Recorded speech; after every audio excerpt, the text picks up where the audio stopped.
From June 9th to 11, 2026, Paris hosted the World Rum Summit at the Carreau du Temple. For 3 days, more than 30 countries gathered around a single idea: rum is a product of land, economy, and culture.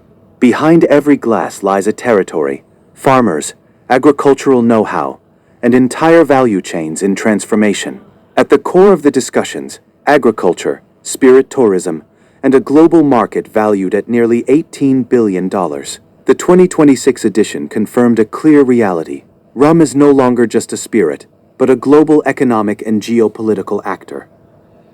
Monsieur le Président, Mesdames, Messieurs les élus, Mesdames, Messieurs, je voudrais tout d'abord vous remercier l'organisation mondiale du rhum 2026 et ainsi vous, Patrick, qui est un grand ami de la Guyane, de nous avoir invités. Il était important aussi de rappeler où nous étions, ce que nous faisions et la complexité peut-être géographique ou géopolitique dans laquelle nous nous trouvons. Madame la sénatrice l'a rappelé tout à l'heure, nous vivons aujourd'hui une journée assez exceptionnelle en Guyane, avec un vote qui est décisif pour nous à l'Assemblée nationale cet après-midi, et vous m'excuserez, juste après ces quelques mots, je devrais vous laisser pour aller soutenir, car chose peut-être un peu rare dans le monde politique, trop rare pour le signaler, c'est qu'aujourd'hui toute la classe politique guyanaise est vent debout derrière ce projet.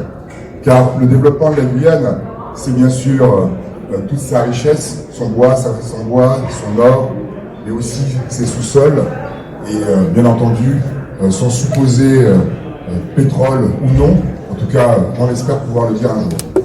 Pour revenir à des choses plus concrètes, c'est-à-dire nous avons parlé du spiritourisme. Alors en tant que président du comité du tourisme de la Guyane, franchement c'était un dossier qui nous prenait à cœur, c'était un sujet que nous avions envie de discuter, de partager avec vous.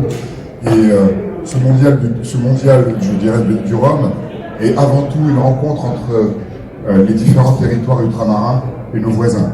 Donc j'espère pouvoir embarquer l'année prochaine, non pas la Guyane, mais les Guyanes. Car le plateau des Guyanes va de l'est du Venezuela jusqu'à l'est du Brésil, avec l'état de l'Amapá. Nous sommes une grande région amazonienne, nous la défendons depuis très longtemps.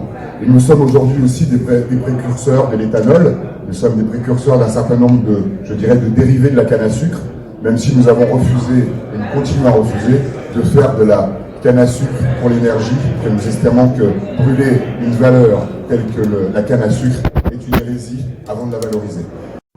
Dans ce mondial du rhum où on parle beaucoup d'Haïti, où Haïti est le pays à l'honneur.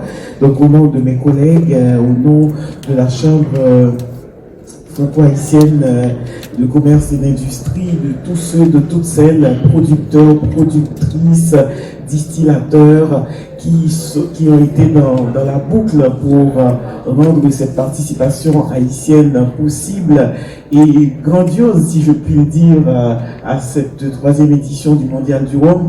Ils ont vraiment fait beaucoup d'efforts et certains d'entre eux ont fait des trajets extraordinaires pour pouvoir arriver ici, ont eu des déceptions sur leur route et ils sont quand même arrivés. Et il y a Clairin Lacaille qui aujourd'hui, ce n'est qu'aujourd'hui que Clairin Lacaille montre ses produits, parce qu'ils ont connu tous les problèmes pour arriver ici d'abord et pour les faire sortir de la douane, et ça fait plaisir.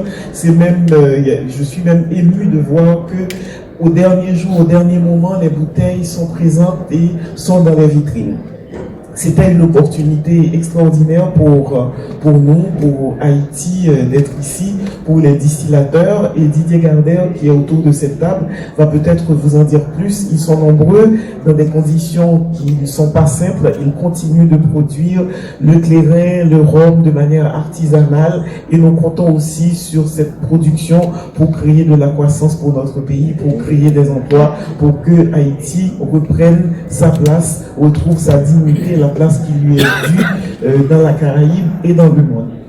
On n'oublie rien. Haïti a connu des difficultés, il y a eu beaucoup d'accidents dans notre histoire, mais nous continuons à avancer et nous sommes certains, nous qui sommes ici, qui avons fait le voyage, ma collègue Michel Frisch qui est là, qui est une personne très dynamique, très optimiste, nous sommes certains que nous allons pouvoir y arriver, nous allons trouver la solution pour sortir du tunnel.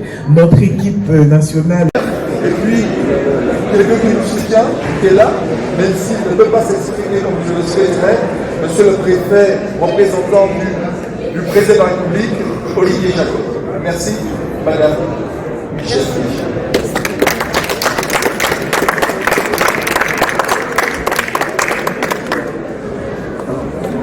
Je me permets de saluer Monsieur le Président du Conseil départemental de Guadeloupe, Monsieur le représentant du maire, enfin l'adjoint au maire de la ville de Paris, messieurs, mesdames aussi, en vos grades et qualités.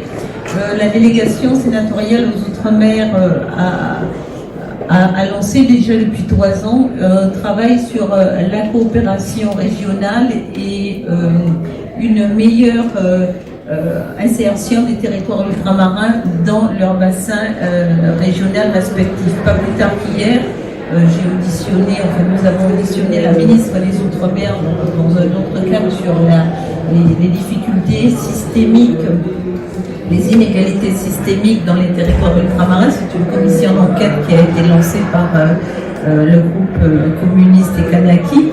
Et je disais à la ministre que entre Paris et les territoires, il y a 8 000, 10 000, 15 000 kilomètres et que tous les programmes qu'on peut mettre en place n'arrivera pas à les gommer ces kilomètres et il faut trouver d'autres solutions. Et les autres solutions, c'est tourner les territoires vers leur bassin géographique proche parce que ce sont aussi des forces de représentation de la France, mais aussi des forces de représentation de l'Union européenne, et on a de quoi en être fiers. Donc, on a initié aussi, hier j'étais à Bruxelles parce que vous savez que les normes européennes aussi qui s'appliquent à nos territoires sont complètement inadaptées, donc on y travaille. Un certain nombre de taxes, et notamment la taxe CEBAM qu'on nous a rajoutée dernièrement. Donc j'ai trouvé quand même des interlocuteurs qui sont assez à l'écoute parce qu'en fait ils ne connaissent pas les Outre-mer, ne connaissent pas les avantages et ils sont aussi preneurs de découvrir et qu'on leur apporte des informations complémentaires. Quand je leur ai dit que les produits agricoles du Brésil doivent passer par un registre à Paris pour se retrouver en Guyane, c'est une aberration. De même que la crevette de Madagascar doit aussi passer par Paris pour revenir à Mayotte qui se trouve à peine à 1 heure d'avion. Donc ce sont vraiment des réalités et nous on y travaille. Alors je suis ravie de savoir qu'Haïti a été votre invité d'honneur parce que nous sommes en train de mettre en place avec ma collaboratrice, mais aussi toute la diaspora haïtienne et les entreprises ultramarines que je tiens à remercier, le premier forum d'échange économique entre Haïti et les territoires ultramarins de la zone Caraïbe. Pourquoi? Pour 2 raisons. Parce que j'estime et je suis convaincue qu'après la pacification d'Haïti, il faut préparer la reconstruction en Haïti. Et si on veut préparer la reconstruction, nous avons aussi ce qu'on appelle les fonds Global Gateway qui s'appuient sur des entreprises européennes.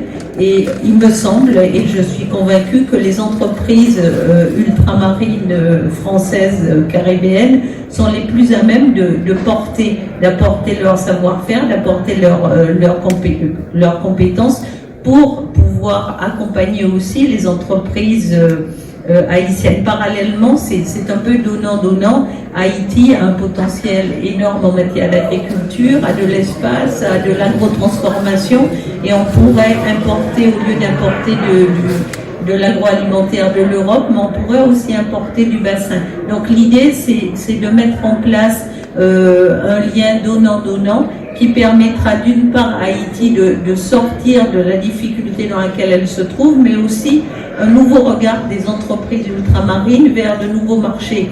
Parce que je ne vais pas vous cacher, j'ai toujours dit les choses comme elles sont, franchement, il n'y a plus d'argent dans les caisses. Ça, il faut en être certain, il faut bien l'assimiler. Et jusqu'à maintenant, l'État avait pu compenser à coup de chèque, mais on voit que ça ne fonctionne pas d'une part et que deuxièmement, c'est pas efficace, c'est pas efficient.